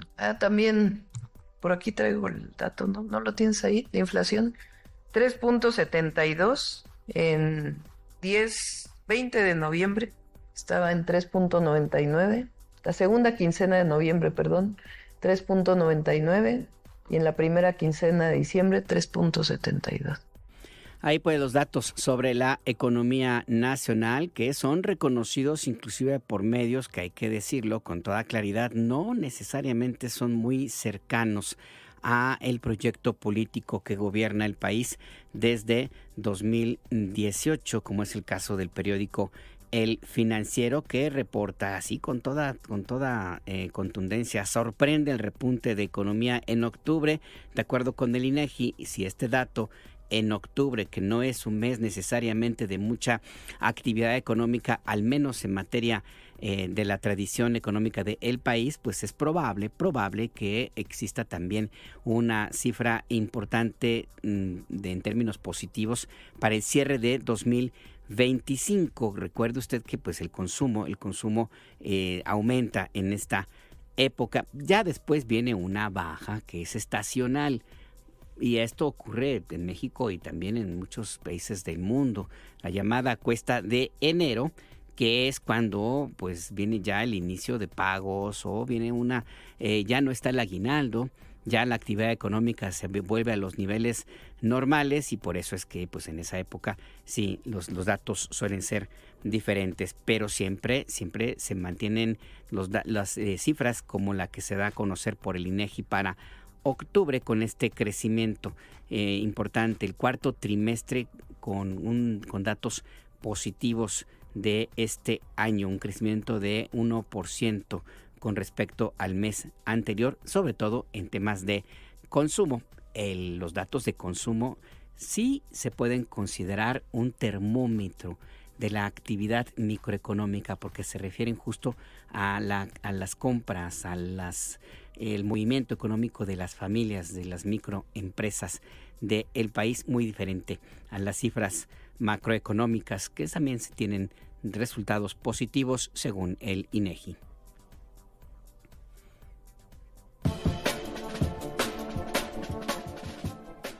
Por cierto que el dólar sigue con una buena racha, se ubica en menos de 18 pesos por unidad. Otro dato a propósito de los temas económicos en el cierre de este 2025. Vamos a otros temas. La jefa de gobierno de Ciudad de México, Clara Brugada, dio inicio al programa Sustitución de Transporte Individual con el arranque de instalaciones para la chatarrización. Esto es importante porque hubo un tiempo antes de 2018 pues que había mucho transporte público en Ciudad de México, pero también en el Estado de México, pues que son auténticas chatarras, De pronto en el transporte público no necesariamente cuenta con las mejores unidades, sobre todo los que se transportan en la zona conurbada de la capital. Híjole, sí, de pronto es un riesgo subirse a estas unidades. Y si me apura, en otras ciudades del país también los camiones, pues sí son otra cosa, no se le puede llamar un transporte seguro. Pero por lo pronto en la capital del país ya está este programa de chatarrización, lo queremos poner de esta manera. Nuestra compañera Patricia Ramírez estuvo allí en este evento de la jefa de gobierno. Nos cuenta en voz de Luz Rodríguez. Con el arranque de las instalaciones de chatarrización, la jefa de gobierno, Clara Brugada, presentó el programa Sustitución de Transporte Individual, que consiste en un apoyo económico a taxistas para sustituir las unidades antiguas de más de 10 años de utilidad por modelos híbridos o eléctricos recientes. ¿En qué consiste el programa? En que se les apoya con 120,000 pesos a los que deciden cambiar su auto y 150,000 pesos si el auto nuevo es híbrido, es decir, es eléctrico y también de hidrocarburos no contaminantes. Y 200,000 pesos si son eléctricos, porque no están contaminando a la ciudad. De acuerdo con la jefa de gobierno, esto permitirá que la Ciudad de México transite a un modelo de transporte que no contamine y que fomente la economía de las y los taxistas. La recepción de solicitudes inició el pasado 30 de septiembre y cerró el 3 de noviembre a través de la página oficial de la Secretaría de Movilidad. Brugada precisó que la renovación de unidades es solo el primer eje del programa. El segundo eje consiste en la inversión de tecnología a partir de 2026 para que los taxistas cuenten con su propia app de servicio. El tercer eje se enfocará en la seguridad de conductores y pasajeros. Y el cuarto será la capacitación turística de conductores rumbo al Mundial 2026. Sistemas de geolocalización, los GPS, botones de pánico, videocámaras en los taxis, un gran monitoreo desde los sitios de taxis que tienen, seguramente lo hacen, pero ahora vamos a apoyar para que sea mejor y para que se esté garantizando la seguridad del servicio de taxis en la ciudad. Finalmente, la jefa de gobierno celebró que este año 800 unidades de transporte de concesión fueron transformados a través de los procesos de chatarrización y prometió que el próximo año serán más. Con información de Patricia Ramírez, para Imer Noticias, Luz Rodríguez.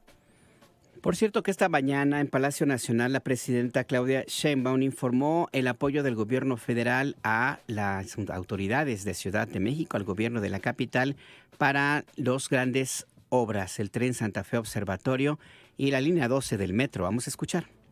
Hay un monto muy importante que todavía se está destinando al tren Santa Fe Observatorio.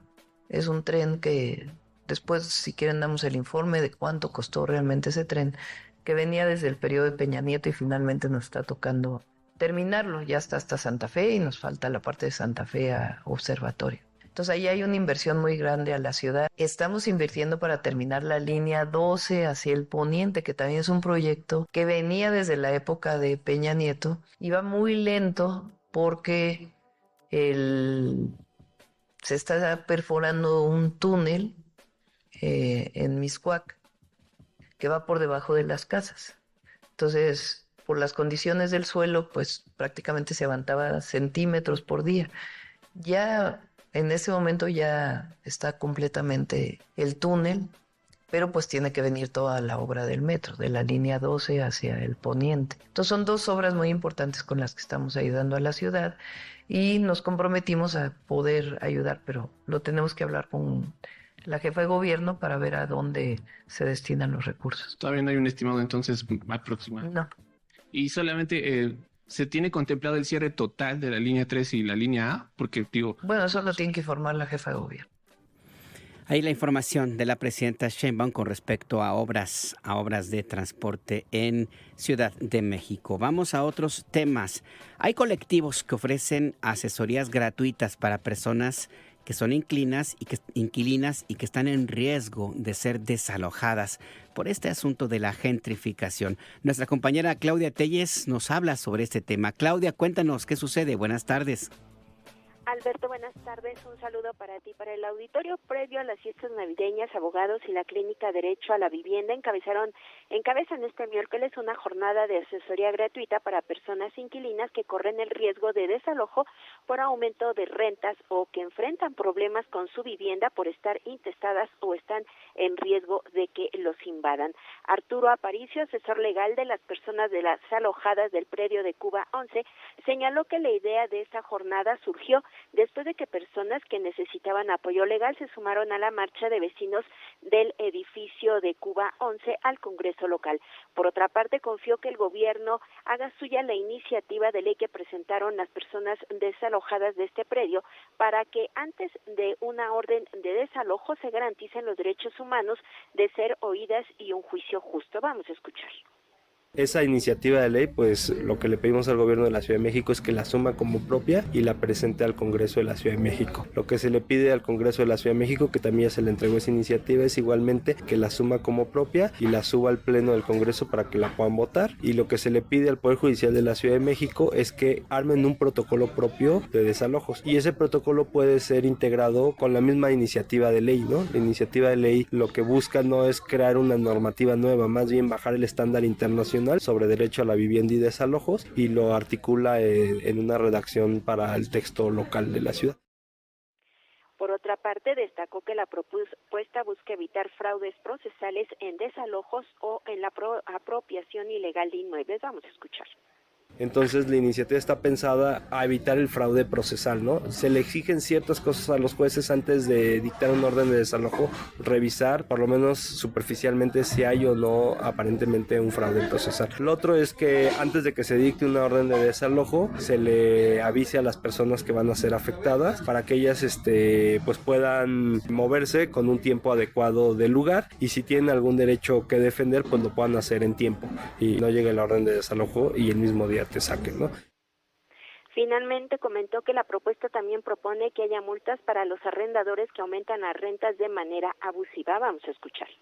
También ahí la normativa que se está proponiendo establece una sanción para aquellos arrendadores que hacen incrementos del precio de renta de manera abusiva y excesiva y tenemos identificados que en algunos casos, por lo menos ya se acercó un caso aquí al campamento de Cuba 11 de un predio donde están aumentando mucho las rentas porque lo que quieren es sacar a los inquilinos y que sus viviendas se conviertan en estas estancias turísticas.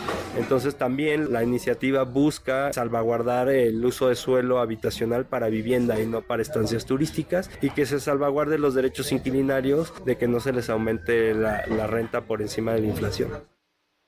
Así, Alberto, continúan estos trabajos de apoyo a personas inquilinas que corren el riesgo de desalojo por distintos temas, entre ellos por aumento de renta. El reporte. Gracias, Claudia Telles. Hasta luego. Hasta luego, que tengas una buena tarde. Vamos a información ya en la última que nos queda en esta emisión del Acento Tu Punto de Referencia. Elementos de la Secretaría de Seguridad y Protección Ciudadana detuvieron en Jalisco a Mario Alfredo Lindoro Navidad, a un presunto operador financiero de Archibaldo Iván Guzmán Salazar, uno de los chapitos, así como a Mario Lindoro Elenes, alias Niño, que forman parte de esta banda de delincuencia organizada, una de las facciones del cártel de Sinaloa. Esto ocurrió en las colonias Bajío, Zapopan y Vallarta Universidad, donde se ocultaban estas personas. Una zona de actividad de Iván Guzmán, de Archibaldo Iván Guzmán Salazar. De hecho estuvo en la cárcel unos años por haber cometido un asesinato justo por esa zona, ahí por la región de Tezistán, en Zapopan, Jalisco. Y pues ahí está esta información. Tenemos y hemos rescatado ya casi en el cierre del año esta gustada sección. La jiribilla.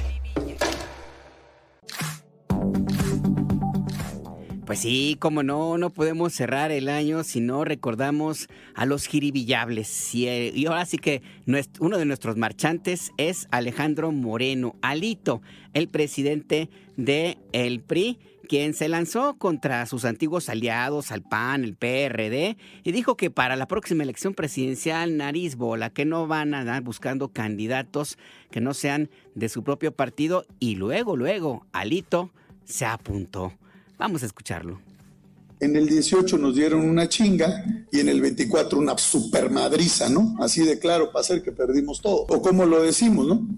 Ah, puta, no, pero ya 2 veces ya nos quedó claro, no, vamos una tercera, no vayas a sacar, yo no voy a hacer eso, pues ¿cómo creen? Pues ¿ustedes creen que vamos a ir otra vez con otro invento al 2030? ¿Ustedes creen eso? ¿Para que entonces sí se hunda el país? ¿Ustedes creen eso? No, compañeros, aquí se necesita una gente profesional y siempre les pongo muchos ejemplos. Ese es el PRI, compañeros, aunque no les guste, porque nosotros sí sabemos gobernar. ¿Con quién? Con el que pueda ganarle a Morena. Con inventos y ocurrencias, el PRI no va a ir, no tengan duda. Yo ya no voy a hacer eso, el PRI no va a hacer eso. El PRI no va a salir con esa ocurrencia. No, fíjate que ahora sí, ¿no? En esta sí, en esta fíjate que sí sale bien. No, yo creo que hay una gran oportunidad, yo creo que se puede, claro que se puede. Echaros para adelante. Pues sí, claro que se puede, él ya se apuntó.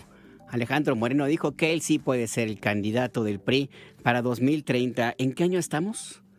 Todavía no termina 2025 y ya están pensando en lo que vienen las elecciones presidenciales. Sí andan un poquito extraviados en términos de las fechas y sobre todo el calendario político electoral. Pero bueno, pues ya usted escuchó a Alejandro Moreno Cárdenas, Alito, en su tinta, en sus propias palabras. No le vamos a poner ni un adjetivo más. Así como lo escuchó, pues así es. Y así quiere ser el candidato del Partido Revolucionario Institucional, el que antes era el Partidazo. La mentira nuestra de cada día.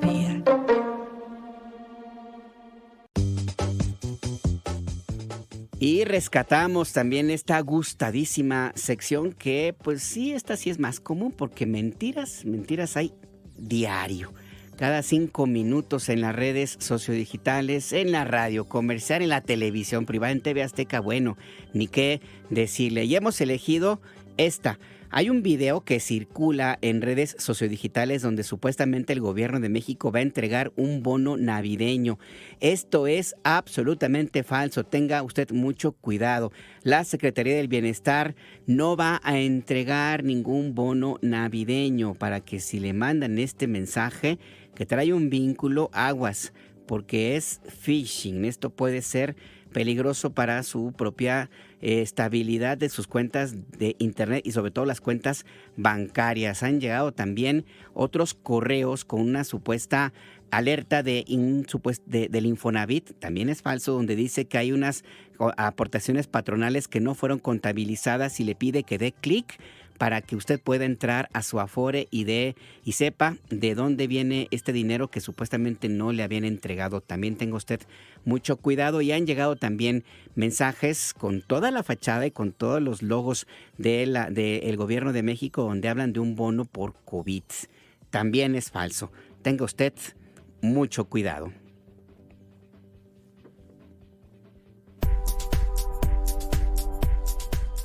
Antes de despedirnos, agradezco el mensaje que nos hizo llegar Jair Rosas a propósito de todo lo que conversamos sobre Donald Trump y Estados Unidos.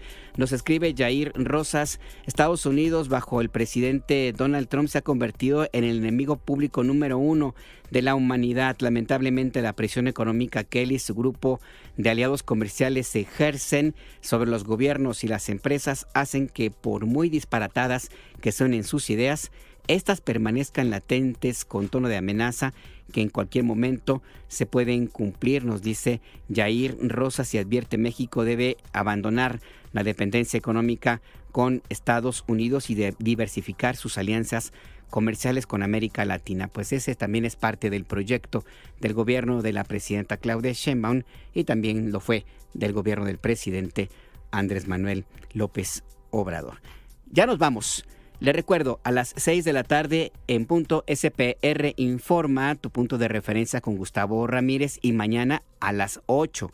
Mañana Entre Líneas, tu punto de referencia es a las 8 de la mañana, lo va a conducir nuestra compañera Patricia Betaza. El próximo 25 de diciembre, es decir, el jueves, no tendremos servicios informativos, solamente en nuestras cuentas en internet, pero el viernes 26, aquí estaremos de regreso. Nos despedimos, ya que andamos también por allá por Estados Unidos, que no todo es Trump, ¿eh? Estados Unidos es mucho más, también esto. Hasta mañana. On the first part of the journey, I was looking at all the life. There were plants and birds and rocks and things. There was sand and hills and rain. The first thing I met was a fly with a buzz and the sky with no clouds. The heat was hot and the ground was dry, but the air was full of sound. I've been through the desert on a horse with no name. It felt good to be out of the rain. In the desert, you can't remember your name, because there ain't no one for to give you no pain.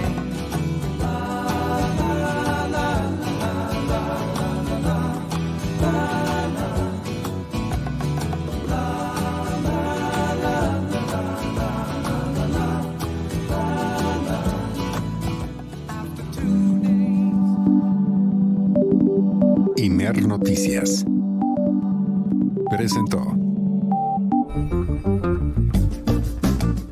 El Acento con Alberto Nájar. Tu punto de referencia. Las opiniones aquí expresadas son responsabilidad de sus autores y no representan la posición editorial de Imer Noticias.